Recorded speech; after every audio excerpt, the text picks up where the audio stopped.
আজ বানাবো অনুষ্ঠান বাড়ির মতোই রাধাবল্লভী। তার জন্য এই বাটির এক বাটি বিউলির ডাল আমি সকালবেলা ভিজিয়ে রেখেছি। ডালটা ভিজিয়ে রাখলে দেখবে ডালটা একদম ফুলে উঠবে, দেখে নাও। বিউলির ডালকে কিন্তু উড়দ ডালও বলে। দেখো, এবার ডালটাকে আমি একটা মিক্সিং জারে নিয়ে নিয়েছি। আর যে বাটি এক বাটি ডাল নিয়েছিলাম ওই বাটিরই হাফ বাটি জল নিলাম, নিয়ে ডালটাকে বেটে নিলাম। একদম মিহি পেস্ট বানাবে। এবার এখানে নিয়ে নিয়েছি 1.5 ইঞ্চি আদা আর 4টে কাঁচা লঙ্কা, এটাকে একটা পেস্ট বানিয়ে নেব। এবার একটা পাত্র গরম করে তার মধ্যে 2 চামচ সর্ষের তেল, সামান্য একটু কালো জিরে আর অল্প একটু হিং ফোড়ন দেব। হিং দিলে খুব সুন্দর গন্ধ হয়, রাধাবল্লভীতে কিন্তু হিং মাস্ট। এবার উপর থেকে বিউলির ডালটা দিয়ে দিলাম।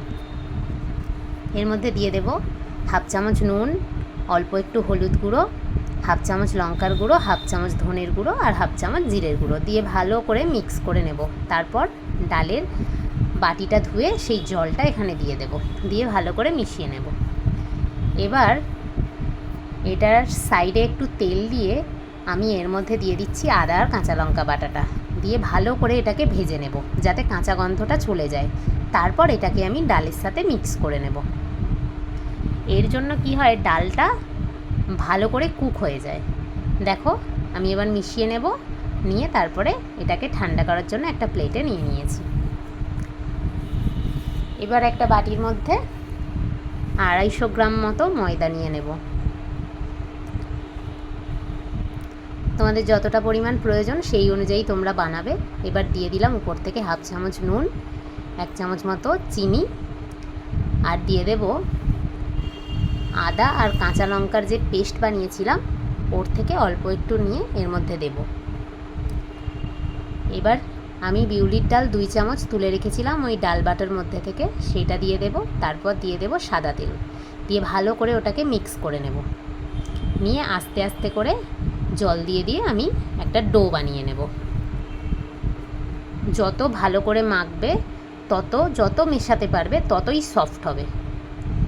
তো দেখো, আমি ভালো করে মেখে নিচ্ছি, মাখা হয়ে গেছে। এবার আমি এটাকে ঢেকে রাখবো।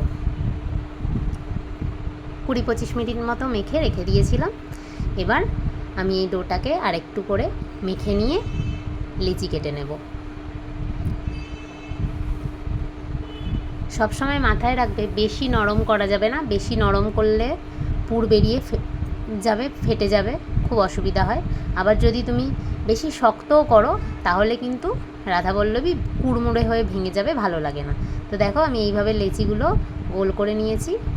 এবার কিভাবে পুরটা ভরছি তোমরা ভালো করে দেখো। এবার মুখটা চেপে দেবো চারিদিক দিয়ে, একটা খোল বানিয়ে নিয়ে তারপরে পুর দিয়ে তারপর ভিতরে ভরে মুখটা বন্ধ করে দেবো। আমি আরেকটা বানিয়ে দেখাচ্ছি, তোমরা দেখো, খুব ইজি প্রসেস। এরকম একটা গোল বাটির মতো বানিয়ে নিয়ে তারপর ডালটা ভরে চারিদিক দিয়ে মুড়ে গোল করে দেব। এবার আমি তোমাদেরকে দেখো বেলে দেখাচ্ছি। প্রথমে বেলেন চাকিতে তেল মাখিয়ে নেবে, তাহলে ফাটার ভয়টা কম থাকবে, আটকে যাবে না। দেখো, একটুও ফাটছে না, সুন্দর করে আমি বেলে নেব। দেখো, কোনো দিকই ফাটেনি। তোমাদেরকে আরেকটা বেলে দেখাচ্ছি। লুচিটা খুব বেশি পাতলা করবে না। দেখো, আমি খুব বেশি পাতলা কিন্তু করছি না, খুব বেশি পাতলা করলে পুরটা বেরিয়ে যেতে পারে, আর খুব জোর দিয়ে বেলবে না। এবার একটা পাত্রে তেল গরম করে নিয়েছি। এবার রাধাবল্লভীগুলো ছেড়ে দেব। প্রথমেই একদম চাপ দেবে না, সাইড দিয়ে দিয়ে তেলটা ওর উপর দিতে থাকবে। দেখো, আস্তে আস্তে কি সুন্দর ফুলে যাচ্ছে। প্রত্যেকটাই ফুলবে, যদি ফেটে যায় তাহলে কিন্তু আর ফুলবে না, তাই তোমরা আস্তে আস্তে ভাজবে। প্রথমেই একদম সাঞ্চাটা ওর উপর দিয়ে দেবে না। দেখো, আরেকটা ভেজে দেখাচ্ছি। প্রত্যেকটা পুরিই কিন্তু আমার ফুলেছে। দেখো, এইভাবে লাল করে ভেজে নেবে, কালারটা খুব সুন্দর এসছে। ব্যাস, আমার রাধাবল্লভী তৈরি হয়ে গেল। এবার আমি এটাকে আলুর দম আর পনির মহারানির সাথে সার্ভ করব। তোমরা জানিও কেমন হয়েছে।